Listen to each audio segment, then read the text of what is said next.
Hello students, हम लोग lesson number 3 secret of happiness discuss कर रहे थे, जिसमें अभी तक हमने ये जाना कि गिलबर्ट चेस्टरटन ये चाहते थे कि अगर ज़िंदगी में उन्हें एक बार उपदेश देने का मौका मिले तो वो लोगों को डर के खिलाफ उपदेश देंगे। आज हम पेज नंबर 33 स्टार्ट करने जा रहे हैं। पेज नंबर 33 की स्टार्टिंग की 3 लाइंस हम पिछले पार्ट में पढ़ चुके थे। यहाँ से हम पैराग्राफ स्टार्ट करने जा रहे हैं।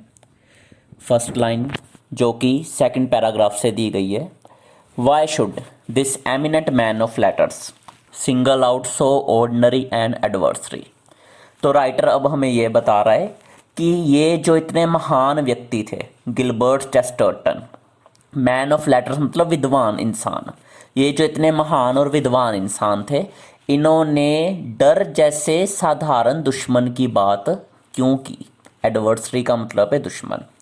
First of all because fear is one of man's most common enemies. ऐसा इसलिए उन्होंने किया क्योंकि डर इंसान के साधारण शत्रुओं में से एक शत्रु है। डर इंसान का बिल्कुल कॉमन एक एनिमी है जो उससे लाइफ के हर एक मोमेंट में कंट्रोल करने की कोशिश करता है। It touches every one of us in some way. हम सभी को डर किसी ना किसी तरह से प्रभावित करता है।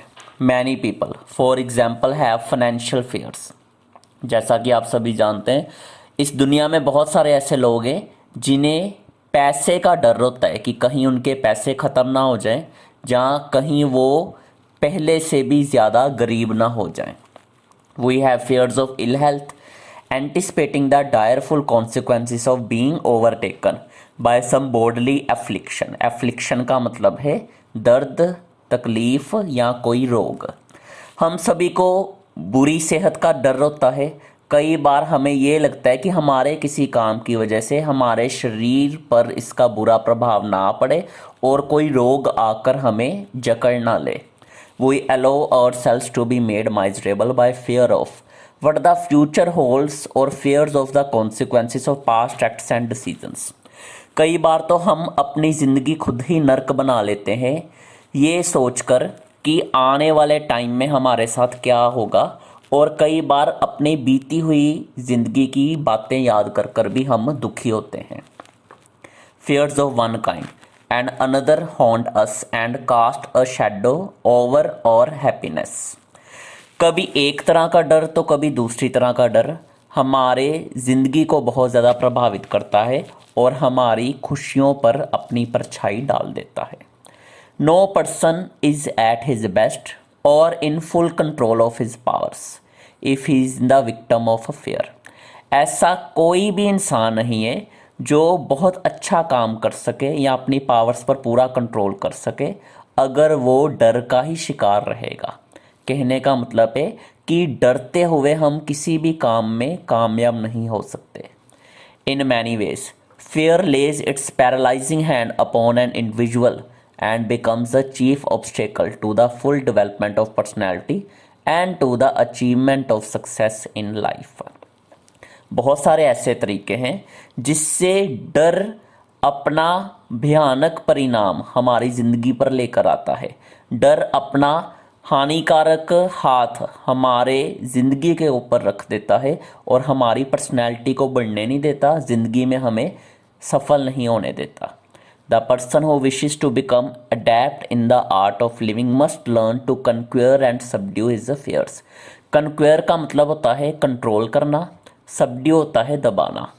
तो अगर कोई भी इंसान ज़िंदगी में जीवन जीने की कला में कामयाब होना चाहता है तो सबसे पहले तो उससे अपने डर को कंट्रोल करना पड़ेगा, डर को हमेशा के लिए दबाना पड़ेगा। This is a common problem to us all and I want to state at the outset the encouraging fact that any and every individual can escape from fear। This is a problem common to us all. इस line का मतलब है कि ये साधारण समस्या हम सभी के साथ है और हम सभी इसी समस्या से लगातार जूझ रहे हैं। राइटर कह रहा है कि and I want to state at the outset the encouraging fact that any and every individual can escape from fear. Writer कहना चाहता है कि वो इसी बात से सभी को मोटिवेशन देना स्टार्ट करेगा। आउटसेट का मतलब है स्टार्ट करना, कि हर एक इंसान डर से हमेशा के लिए छुटकारा पा सकता है। Remember this, however only you can conquer your fears. पर ये याद रखना पड़ेगा कि सिर्फ आप खुद ही अपने डर पर कंट्रोल कर सकते हो। अदर्स में help you but ultimately you must do it yourself. बाकी लोग आपकी मदद कर सकते हैं, पर अंत में आप ही को अपने डर पर काबू करना पड़ेगा। The first step and for that matter a large part of the campaign against one's fear is to get a complete and thorough going knowledge of them.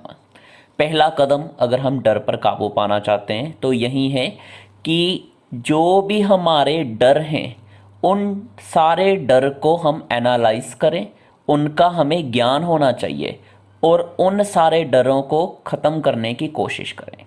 Bring them out into the light of day and watch them shrivel up. अपने सारे डर को अपने सामने लेकर आओ। यहाँ light of the day का मतलब ये नहीं लेना चाहिए कि दिन का प्रकाश। यहाँ लाइट ऑफ द डे एक इंग्लिश के मुहावरे के तौर पर यूज़ हुआ है, जिसका मतलब है अपने सामने लेकर आना। जब हम सारे डर को अपनी आंखों के सामने लेकर आएंगे और एनालाइज करेंगे तो धीरे धीरे वो सारा डर खत्म होने लगेगा। A fair is not unlike a ghost. डर किसी भूत की तरह नहीं है, ये भूत से कुछ हद तक अलग है। It frightens you in the gloom but there is not much to it when you get it into the light. भूत की तरह होते हुए भी इसका काम थोड़ा सा अलग है। अंधेरे में कई बार हम डर जाते हैं, पर प्रकाश में भी डर जो है हमें उस हद तक प्रभावित नहीं कर सकता जिस हद तक एक भूत में शक्ति होती है। Most of the things one fears never happen, at least they do not amount to anything. बहुत सारी ऐसी चीज़ें हैं जिनसे हम डरते हैं पर वो कभी होती ही नहीं। At least they do not amount to anything. असल में उन चीज़ों का कोई संबंध ही दूसरे चीज़ों के साथ नहीं होता। As one frog in a pond may sound like 100 when one is trying to sleep, so one little fact may be enlarged by mental fear and distorted imaging out of all proportion to its real size। यहाँ एक writer example दे रहा है। Writer हमें कह रहा है कि मान लीजिए रात को आप सोने की कोशिश कर रहे हैं, आपके घर के पास एक तालाब है या कोई कीचड़ वाली जगह है, वहाँ पर एक मेंढक अलग अलग आवाज़ें निकाल रहा है। तो सोते वक्त आपको ये एहसास होगा जैसे एक मेंढक की बजाय शायद बहुत सारे मेंढकों की आवाज़ आ रही है, क्योंकि उस टाइम चारों तरफ सन्नाटा है। ये सिर्फ हमारे दिमाग की उपज है, जो एक मेंढक की आवाज़ को हम बहुत सारे मेंढकों की आवाज़ की तरह समझते हैं। तो कहने का ये मतलब है कि जितना डर है उससे कई गुना ज़्यादा डर हमारा माइंड बना लेता है। डर की बिगड़ी हुई इमेज हमारे माइंड और ब्रेन में ही बनती है, जिससे हम और ज़्यादा प्रभावित होते हैं। Once in a lonely cabin on a dark night deep in the north woods I heard on the porch noises that sent a shiver up my spine. तो राइटर अब अपनी ज़िंदगी का एक किस्सा हमें सुनाने जा रहा है। राइटर कहता है कि एक बार की बात है, नॉर्थ वुड्स के जंगलों में वो एक अपने कैबिन में बरामदे के पास बैठा हुआ था, तो अचानक उसे आवाज़ें आनी शुरू हो गई बाहर से। डोर उसने लॉक किया हुआ था, तो इन अजीब सी आवाज़ों को सुनकर वो घबरा गया और उसके पूरे शरीर में कंपी छिड़ गई। पूरा शरीर उसका कांपने लगा। It sounded like the caseous approach of several intruders. ऐसा लग रहा था कि जैसे सावधानी पूर्वक कुछ अजनबी राइटर के कैबिन में दाखिल होने की कोशिश कर रहे हैं। I sat transfixed rooted to my chair with every hair seemingly standing on end. अब राइटर ये कह रहा है कि मैं बिल्कुल फिक्स होकर वहाँ बैठ गया। चेयर के साथ मैंने खुद को कसकर बांधने की कोशिश की। मेरा हर बाल एक तरह से खड़े होकर मेरे डर का इशारा कर रहा था। Newspaper accounts of a recent murder in that section flashed across my mind. थोड़ी देर पहले ही मैंने एक अखबार पढ़ी थी जिसमें मैंने किसी का ऐसे ही मर्डर सुना था, तो वो अखबार की हेडलाइन मेरे माइंड में आने लगी। This is the end I thought, but I was far from being prepared to die. मुझे यकीन हो गया कि अब मरने की टर्न मेरी आ चुकी है, पर मैं अभी भी मरने को तैयार नहीं था। I did not want to die, I wanted to get out of there. मैं मरना नहीं चाहता था, मैं सिर्फ वहाँ से निकलना चाहता था। Finally, unable to stand the suspense longer and desperation landing bravado, I leaped to the door and flung it open. ब्रेवडो का स्टूडेंट्स मतलब है बहादुरी से कुछ काम करने की कोशिश करना। तो जब मैं ज़्यादा सस्पेंस ये सहार ना सका, तो मैंने जानबूझकर बहादुरी दिखाते हुए वहाँ से उठने की कोशिश की और टेंशन में मैंने दरवाज़ा खोला। Expecting to see a whole array of gangsters with machine guns and pistols. तब मुझे उम्मीद थी कि जब मैं दरवाज़ा खोलूँगा तो सामने बहुत सारे गैंगस्टर्स खड़े होंगे जिनके पास मशीन गन्स और बंदूकें पिस्टल्स वगैरह भी होंगी। Instead, a little chipmunk scurried off into the darkness, leaving me limp and mortified, but yet the learner of a great lesson, namely, that it is very salutary to get a good look at your fears, and that when you do, they are much less impressive than you had imagined them to be. अब writer बड़ा हैरान हुआ जब उसने दरवाज़ा खोला तो gangsters की बजाय वहाँ पर सिर्फ एक छोटी सी गिलहरी थी जो बरामदे में उछल कूद मचा रही थी।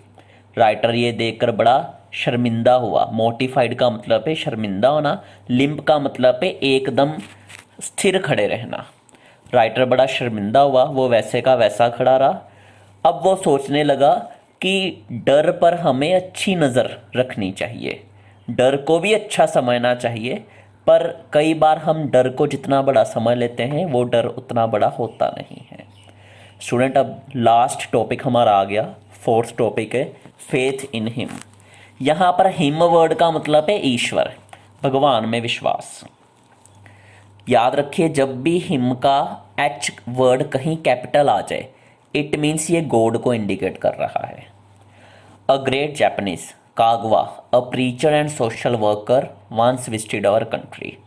राइटर कह रहा है कि एक बड़े महान जापानी उपदेशक थे जिनका नाम था कागवा। वो समाज सेवक भी थे, उपदेशक भी थे, और वो हमारे देश में आए। Everyone noted that he carried about himself a sense of peace and poise and inner strength and confidence that was truly remarkable. सभी ने ये नोट किया, जो लोग भी उनसे मिले सभी ने नोट किया कि उनके चेहरे पर एक अलग सा ही नूर था, बहुत ज़्यादा शांति थी उनके पास, और उनके अंदर ऐसा लग रहा था जैसे बहुत ज़्यादा आध्यात्मिक शक्ति है, और उनमें ऐसा कॉन्फिडेंस था जो अतुलनीय था। Kagawa had discovered a priceless secret and he gave us his secret by saying that if does as he did, immerse himself over a long period in the grace of God, he will enter into a profound calm that nothing can destroy. कागवा ने एक महान रहस्य खोज निकाला था और उन्होंने ये रहस्य हमें सिखाया, जैसा कि उन्होंने खुद भी इस रहस्य को जानने की कोशिश की थी।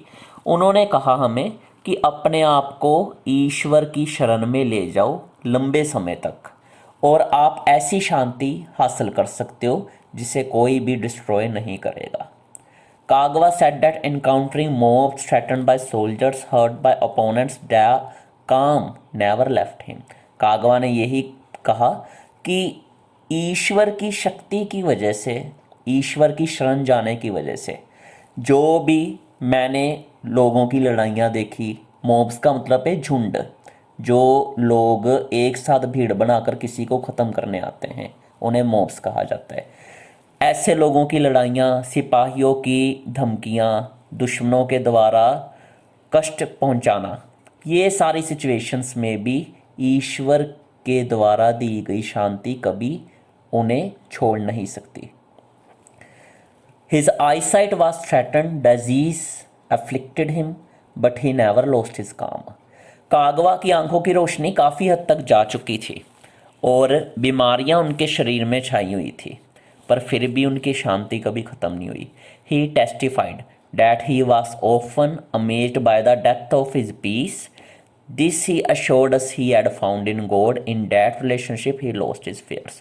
उन्होंने समय की परीक्षा दी थी, उन्होंने ऐसी शांति हासिल की थी जिससे वो परमात्मा के साथ काफ़ी जुड़ चुके थे और उसी संबंध में उन्होंने अपने सारे डर पर काबू पा लिया था। लास्ट पैराग्राफ जो कि पेज 35 पर है, there is the real escape from fear, get a deep unshakable faith in the fact that you are not alone but that God watches over you and cares for you and will bring you through all difficulties. परमात्मा की शरण जाने से ही डर से सही मायने में छुटकारा मिल सकता है। परमात्मा के प्रति ऐसा संबंध बनाओ जिससे आपको एहसास हो कि आप अकेले नहीं हो, परमात्मा आपकी फ़िक्र कर रहा है, आपकी देखभाल कर रहा है और परमात्मा आपको हर तकलीफ़ से बचाएगा। Then you will have total peace of mind, confidence not fear will be yours for ever. अगर परमात्मा की शरण जाओगे तो ही आपको सच्ची शांति और सुकून मिलेगा, आपको अपने आप में कॉन्फिडेंस आएगा, आपका डर ख़त्म हो जाएगा। कॉन्फिडेंस ही हमेशा के लिए आपका अपना बनकर रह जाएगा। कहने का मतलब है कि डर से आप सभी छुटकारा पाकर अपने आप में खुद को कॉन्फिडेंट फील करोगे। ये लेसन था नॉर्मन विंसेंट पेल के द्वारा और इस लेसन में हमने जान लिया कि कैसे जीवन में कामयाब होना है और सच्ची खुशी कैसे हासिल की जा सकती है। हेलो स्टूडेंट्स, जो अभी अभी हमने लेसन कंप्लीट किया उससे रिलेटेड हम लोगों ने एक वर्कशीट रिव्यू करनी है। ये वर्कशीट आप सभी ने अपनी अपनी नोटबुक्स पे नोट कर लेनी है। वर्कशीट का पैटर्न पिछली वर्कशीट्स के मुकाबले हमने चेंज किया है। तो चलिए सबसे पहले हम लोग स्टार्ट कर लेते हैं ट्रू फॉल्स से। आप लोगों को ट्रू फॉल्स यहाँ पर प्रोवाइड किए जा रहे हैं, सही या गलत के अकॉर्डिंग उनका आंसर आपने फिल करना है।